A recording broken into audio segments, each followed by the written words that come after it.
Xin chào anh em nhé. Chào anh em đã quay trở lại với bài 3 của chuỗi setup hướng dẫn về Mixer Midas M32. Thì ở hai cái video trước ấy, thì mình đã có setup những cái chương trình cho bàn Midas, và phần 2 thì có effect. Đến phần 3 thì mình lý do là nhiều anh em muốn lấy cái cấu hình mình setup về và lấy cả những cái file preset của FX ấy. Thì ở cái video này mình sẽ hướng dẫn anh em là cách lấy file ra như thế nào và cách nạp cái file vào mixer như thế nào, cả trên máy tính và trên mixer nhá. Để nếu anh em có xem xong video này, ở phần mô tả ở bên dưới ấy, có cái link mình để cái preset mình đã setup rồi, thì anh em tải về và làm theo video là anh em có thể sử dụng được cái preset mà mình đã hướng dẫn và mình đã làm trên mixer nhá. Rồi mời anh em nhìn vào mixer và bước sau thì anh em nhìn ở trên máy tính nhá. Rồi chúng ta bắt đầu thôi. Rồi nhá, anh em nhìn vào cái màn hình của mình nhá. Thì đầu tiên mình sẽ hướng dẫn anh em lưu loát cái chương trình mà mình gửi. Anh em copy cái file ở phần mô tả ở bên dưới vào USB nhá. Ở trong phần mô tả thì mình có để cả file setup cái scene cho toàn bộ cái mixer này, và file setup cho effect của từng ba cái effect là hai cái reverb với cả một cái delay luôn. Thì anh em copy về USB, và USB của anh em trước khi copy vào là anh em phải để cái USB định dạng phát 32 nhá. Thì anh em cắm vào bàn mixer nó mới nhận. Khi cắm vào bàn mixer ấy, thì nó sẽ hiện thông báo là access ở đây, thì tức là nó đã nhận USB rồi. Ở trên đây nó cũng hiển thị là có cái file ghi âm ở trên này. Và anh em muốn loát thì anh em loát cái preset, thì anh em trước hết là anh em phải lưu cái scene của anh em trước đó vào. Ví dụ như là cái chương trình mà anh em đang setup sẵn ấy, mà anh em hay dùng ấy, thì tốt nhất là anh em nên lưu vào trước. Lưu vào thì anh em hãy bấm vào scene này, anh em bấm sang và anh em chọn đấy một dòng bất kỳ ở trong cái này từ 0 đến 99, tức là có 100 chương trình. Thì anh em chọn vào và anh em lưu, bấm vào lưu nhá. Lưu thì là nút thứ hai này, nút thứ hai, và anh em lưu tên thế nào thì tùy anh em thôi. Đó, mình cứ đại khái một từ đó là chữ E, rồi bấm save ở bên nút cuối cùng này. Đó, thì nó sẽ có cái chương trình số 6 đây là E rồi. Và anh em bước tiếp theo là anh em sẽ ấn vào setup, anh em chọn dòng console là sẽ thiết lập một cái chương trình mới cho cái mixer này.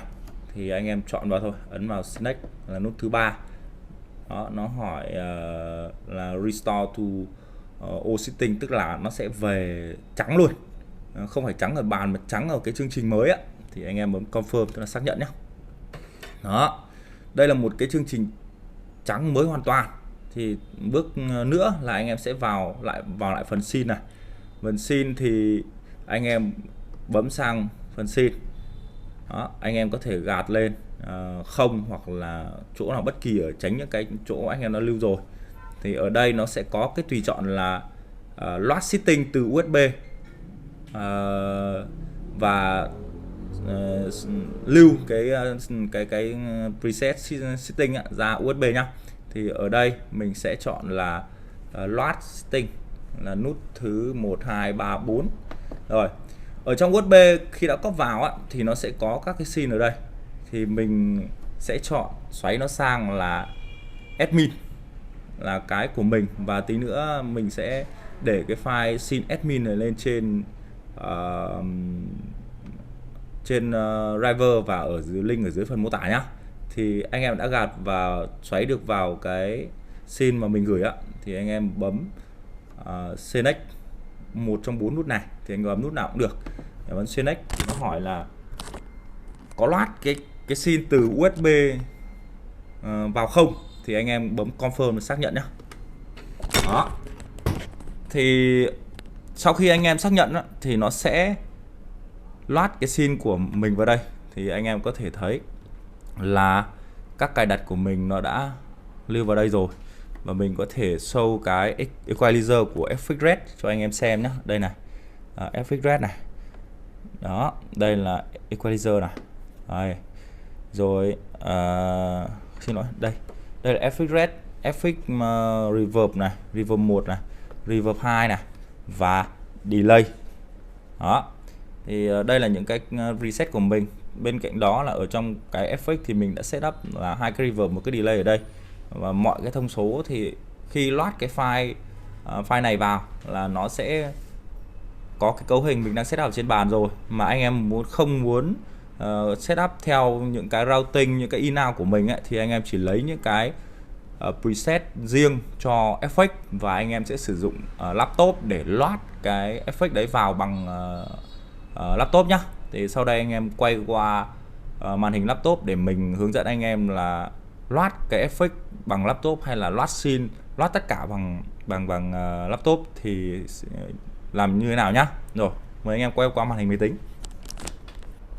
Trước tiên á, thì anh em muốn kết nối cái mixer với máy tính thì anh em bấm vào setup này, anh em chuyển qua cái tab network.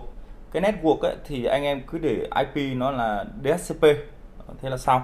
Sau đó anh em cắm cái cổng mạng LAN vào phía sau cái cổng có chữ internet của mixer. Đó, sau khi anh em cắm cái cổng dây mạng LAN vào cái phần cổng internet ở đằng sau mixer và kết nối nó với máy tính thì tự động nó sẽ cấp cái IP cho máy tính và nó hiển thị IP ở trên cái màn hình luôn. Và bây giờ việc còn tiếp theo là mình sẽ phải tắt cái wifi ở trên máy tính đi nhá. Rồi, sau đó mình mở phần mềm M32 Edit app có trên Win và có trên Mac nhá. Rồi anh em bấm Enter. Enter thì cái phần mềm này của mình đã từng kết nối với cái mixer rồi, nên nó vào nó sẽ nhớ nhau và nó sẽ tự hỏi luôn là bạn có connect vào mixer không. Thay vì việc đó thì mình có thể vào setup, mình x bỏ cái này đi, vào setup này thì ở đây nó sẽ hiển thị cái IP của cái bàn mixer M32R ở đây. Anh em chọn vào và anh em bật connect thì nó sẽ có cái tùy chọn là bạn muốn nạp data từ mixer vào máy tính hay là từ máy tính vào mixer. Thì thông thường là ở trên mixer của mình đang setup chương trình nó đã ở sẵn trên đó rồi thì mình sẽ chọn là mixer to PC nhá. Đó. Thì nó sẽ load toàn bộ những cái data đang có sẵn ở trong cái mixer vào máy tính cho chúng ta, và chúng ta có thể điều khiển song song giữa mixer và máy tính. Ở cái phần này mình đã hướng dẫn anh em kết nối rồi ấy, thì bây giờ mình sẽ load cái scene. Mình down cái scene về máy nhá, down cái scene về máy tính. Cái link mình để phần mô tả về máy tính. Sau đây là mình sẽ bấm vào load ở trên đây. Nó có cái lựa chọn là load scene nhá. Load scene thì mình sẽ chọn đến cái thư mục mà mình đã tải cái file đấy, tải cái file ở trên phần mô tả của mình về. Đây là mình để là tên là bosgsc.scene nhá, thì bấm open. Đó, mixer sẽ load ra cái file mà mình đã gửi cho các bạn. Ngoài ra nếu các bạn muốn load riêng cái file effect thì các bạn bấm vào effect 14 và các bạn nhấn vào cái biểu tượng của cái hộp effect ở trên. Sau đó anh em ở đây nó có cái lựa chọn là load, anh em bấm load thì cũng lại tìm đến cái thư mục mà mình đã để file cho các bạn. Đây là FX1 bớt 13 FX1, anh em bấm vào và anh bấm open, nó sẽ ra nhá. Có thể mình cho sang cái khác trước để mình cho các anh em thấy là khi load nó sẽ thay đổi như thế nào. Đây rồi, bớt 13 này, load này, đó nó sẽ chuyển sang cái mà mình đã gửi cho các bạn nhé. Tương tự FX2 này cũng vậy, thì các bạn lại bấm vào FX2 mở nó ra và bấm load thôi. FX2 14 này, tiếp tương tự là FX3 cũng vậy nhá. Và ngược lại, nếu anh em muốn save một cái preset của anh em, muốn gửi cho anh em bạn bè hay gửi cho những người cần ấy, thì anh em bấm save vào anh em, nó sẽ cho anh em lựa chọn là anh em đặt tên thư mục, lựa chọn thư mục để lưu desktop này. Xong thì lưu là FX2 rồi anh em bấm save là nó sẽ tự lưu cho anh em một cái preset, rồi anh em có thể gửi đi đâu cũng được hoặc là cất vào đâu đó, khi cần thì chúng ta lại mang ra để chúng ta load nó vào nhá. Vừa rồi thì mình đã hướng dẫn anh em từ lưu preset, loát preset và lưu riêng, loát riêng preset ở trên máy tính với cái bàn mixer này và kết nối mixer với máy tính luôn. Anh em chú ý theo dõi và nếu được thì hãy cho mình một subscribe và một chia sẻ để cái bài này của mình nó tiếp cận được nhiều anh em hơn. Và anh em nếu có thích thì anh em tìm phần mô tả ở bên dưới và lấy link download về dùng thôi nhá. Rồi, xin chào anh em, hẹn anh em ở bài 4 của chuỗi series này.